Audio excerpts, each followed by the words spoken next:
आज आपण गुलाबजामुन बनवणार आहे. तर त्यासाठी पहिल्यांदा आता आपण प्रिपरेशन करतोय. पाकासाठी आपण साखर घेतोय.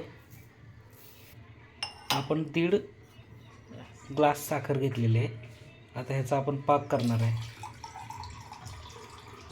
तर 1.5 ग्लास साखर घेतली आणि त्याच्यामध्ये आता आपण पाणी ओततोय. हे पाणी आपण अंदाजेच घालणार आहे.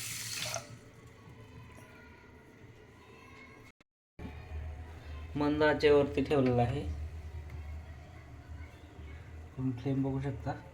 आणि आपल्याला जशी गोडी पाहिजे तसं आपण साखरेचं प्रमाण ठेवायचं आहे. तर आता आमच्यात एवढं गोड कोण खात नाही, मी सोडून. हा पाक असा तयार झाला पाहिजे. आता अनुजा आपल्याला दाखवते पाक कसा तयार झाला पाहिजे गुलाबजामुनसाठी.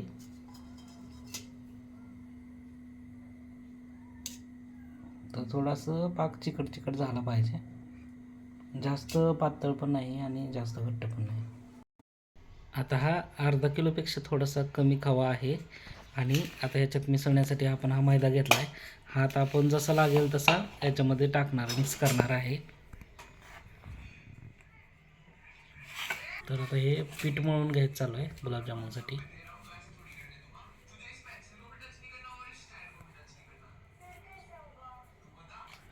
आणि त्याच्यामध्ये आता हे आपण सोडा टाकणार आहे, खायचा सोडा 1 टेबलस्पून.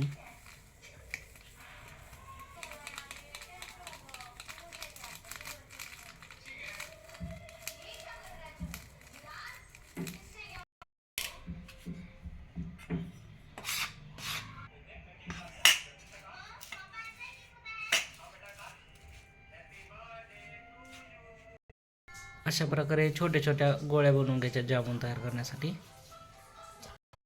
मित्रांनो, आता आपला पाक तर तयार करून झालेला आहे. आता आपण ह्या मैदा आणि खव्याच्या गोळ्या पण करून घेतलेत.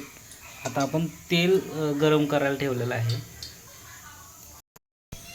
तेल गरम झाले की नाही हे चेक करून घ्यायचं आहे. त्यासाठी एक गोळी टाकली त्याच्यामध्ये. आता हे तेल आपलं गरम झालेलं आहे पूर्ण. तर आता आपण हे सगळ्या गोळ्या गुलाबजामुनच्या तळून घेणार आहे तेलामध्ये. आणि ह्या लालसर झाल्या का तेलामधून काढून घ्यायचे. हे आता मंद आचेवरती आपण तळून घेत आहे गुलाबजामुन. थोडासा लालसर कलर झाला की आपण ह्या गोळ्या काढून घेणार आहे. आणि आपण आता हा पाक कोमट झालेला आहे, कोमट पाकामध्ये टाकणार आहे. आपलं आता हे गुलाबजामुन तयार झालेत तेलामध्ये तळून.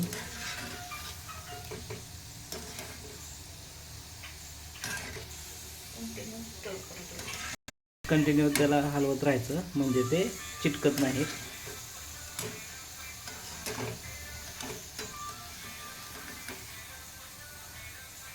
आता हे गुलाबजामुन काढण्यासाठी तयार झालेत.